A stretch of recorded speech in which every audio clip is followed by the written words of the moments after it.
Welcome back to another episode of the W Sports Podcast. It's your host for the next two podcasts, once again, Tubby.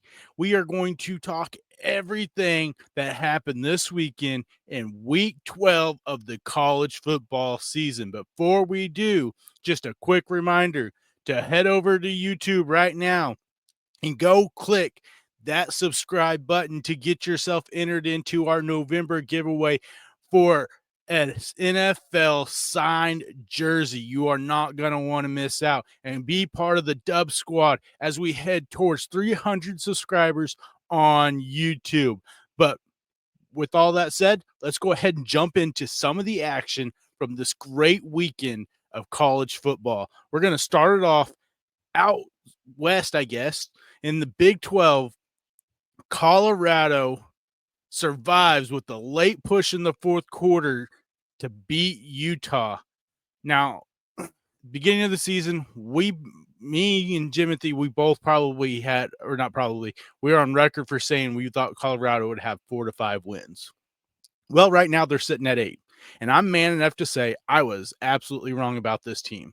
They are much better than I thought they were going to be. Defensive-wise, they have improved so much over the year than what they were last year. Offensive-wise, we knew that was not going to be an issue with Shedeur and Travis Hunter and Weaver and all those offensive weapons that they had. The one question would be, could that offensive line keep Shedeur upright after last year's offensive line just absolutely got him pummeled? But this team is a legitimate college football playoff threat, or a threat to make the college football playoff by winning the Big 12. The Big 12 is oddly just kind of in disarray right now after, Iowa State losing 2 in a row, then BYU losing to Kansas. We'll get to that here in a moment. And then Kansas State losing to Arizona State, and Arizona State now, getting into that shuffle of potentially making it to the Big 12 championship game. This has turned into a very interesting race for those two spots in the Big 12 championship game. And Colorado right now is sitting good in the Big 12 to have a chance to play in that Big 12 championship game and potentially get their spot in the college football playoff if they can win that conference, which at the beginning of the year, honestly didn't think that would happen, especially with the schedule that they had in front of them. A couple of those teams that they have played have underwhelmed considerably this year, but that's not taken away from how well that defense has improved this year. And so, like I said, I'm man enough to say I was absolutely wrong. I was wrong about how they were going to be this year. And hats off to Dion and that coaching staff for the way they were able to turn that defense around this year to make it more competitive and the offensive line being better than it was the year before. We'll go to another Big 12 game real quick. I mentioned it early. BYU gets knocked from the ranks of the unbeaten after Kansas goes to Provo and takes out the unbeaten BYU Cougars. I asked this question last week when Jimothy was here. Where was this Kansas team all year? This is the Kansas team we expected at the beginning of the year. This was the Kansas team we expected to have a chance to win the Big 12 championship game these last 2 weeks. So watch out next week, Colorado, because that can turn into a dogfight if this is the Kansas team that shows up. They're finally playing offense like they should with those offensive weapons that they have in Jalen Daniels and Devin Neal and Claremore boy Quentin Skinner, Luke Grimm. They have some offensive weapons, and then the defense is deciding to finally start playing with a couple, potential early round corners on that team. So this is a team that Colorado is going to have to watch out for now. At the beginning or about midway through the season, this is probably a team that Colorado is like, yeah, they're underachieving and we should win this game. This is the team that could potentially knock Colorado out of the Big 12 championship game. So they're going to have to buckle up their bootstraps and be ready for this game next week. We'll go to the SEC and talk about Texas versus Arkansas.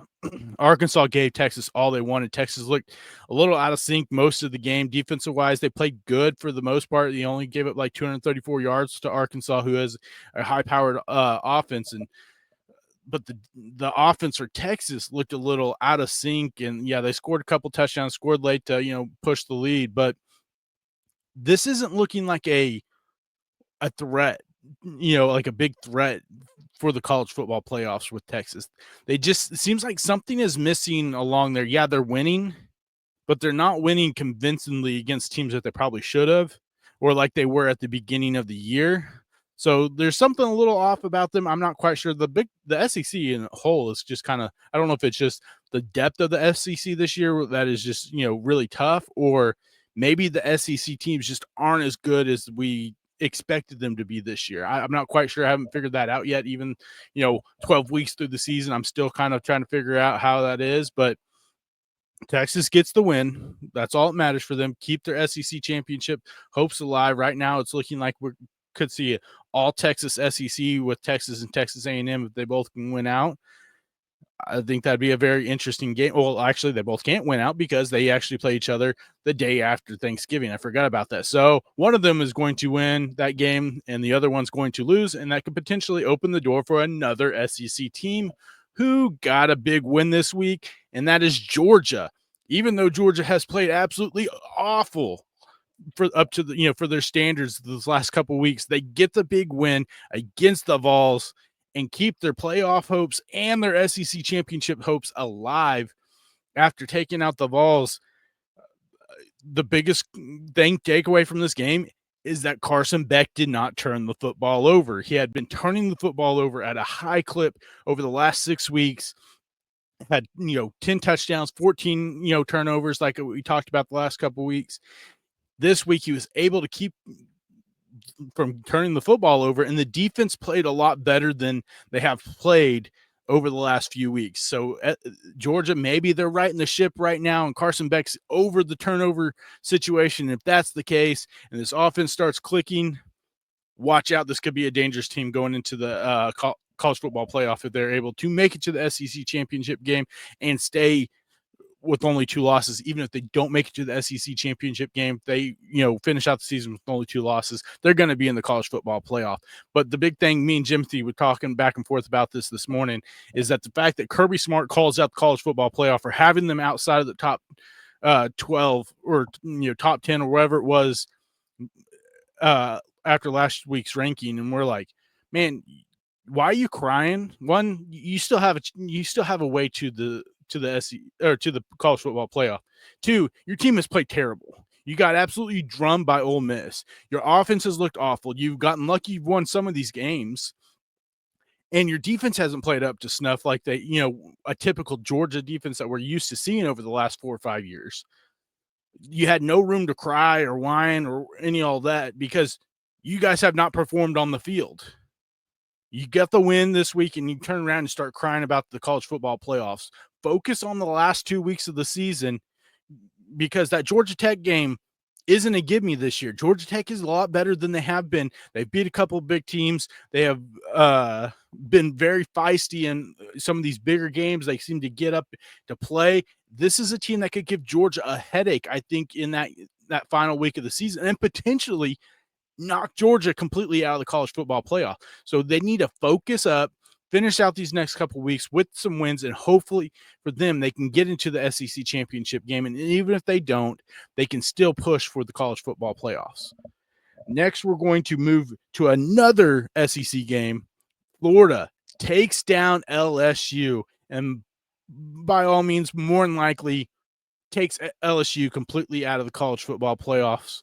And LSU is kind of reeling right now. The offense does not look great. The defense, they seem to have found something midway through the season. Now that defense has reverted back to what we saw at the beginning of the year and what we saw all of last year, where they cannot stop anyone, especially on the ground. Nussmeier got sacked 6 or 7 times with an offensive line that has 2 guys that could potentially go in the first 2 rounds. The NFL draft is inexcusable. Brian Kelly, if they lose, I don't know if they'll lose the last 2 games, but because they are playing Oklahoma in one of those games. But if somehow they do and they finish up like 6-5, I think Brian Kelly is going to be on the hot seat after last year, even though they had the Heisman Trophy winner. And then to start this year, they thought that, with all the hopes and dreams that they had, lost early on and then just started running the table. Now they've kind of had a couple hiccups. Maybe Brian Kelly's coaching seat gets pretty warm towards the end of the season. I'm not saying he's going to get fired. They owe him a lot of money, and that's a huge, buyout. But I think that seat starts to get a little bit warmer if they end up, somehow losing the last 2 weeks and going 6-5. Another SEC matchup. There were some great games in the SEC this week. South Carolina scores in the final seconds to knock off Missouri. Missouri looked like they had sewn up the win with a late touchdown to Luther Burden. The Lenore Sellers marches them down the field. Nice little tricky shovel pass in the middle of the field, and Rocket Sanders just mowed through about half of the Missouri defense to score. It was an incredible game, especially at the end of it. It was super exciting, really made up for some of these games that weren't so great on the slate this weekend, and gave us a really good barn burner down in the SEC. Now, one of the remaining 3 undefeated teams now, Indiana, got a big game next week. Army's got a big game next week. Oregon barely sneaks by Wisconsin in Wisconsin. This game got a little hairy for Oregon fans and Oregon players. This is a game they probably should have just absolutely dominated, and they showed up and played down to their competition. They cannot allow that to happen going forward, or they're going to lose a game or two. And not saying they're going to get knocked out of the college football playoffs, but this is something that they cannot allow to happen. They've done it twice now to inferior teams. One to Boise State, got lucky they won that game early on in the season when they weren't clicking quite right. Well, now they're clicking, and then all of a sudden you have this snooze fest against Wisconsin. This is something that they can't allow to happen. They have to keep the foot on the pedal and just keep pushing forward, because this has been the best team in college football all season and should be the national championship favorites right now. So they cannot allow themselves to take a week off and potentially get upset and knock themselves down after playing incredible football all season. But like you said, it was a great weekend. We got some really good matchups next week, which Jimothy should be back this week for us to talk about those. But remember, you got to go to the YouTube channel, become part of the Dub Squad, hit that subscribe button, get yourself entered in to the running for a free NFL signed jersey. Because if you haven't already, why haven't you?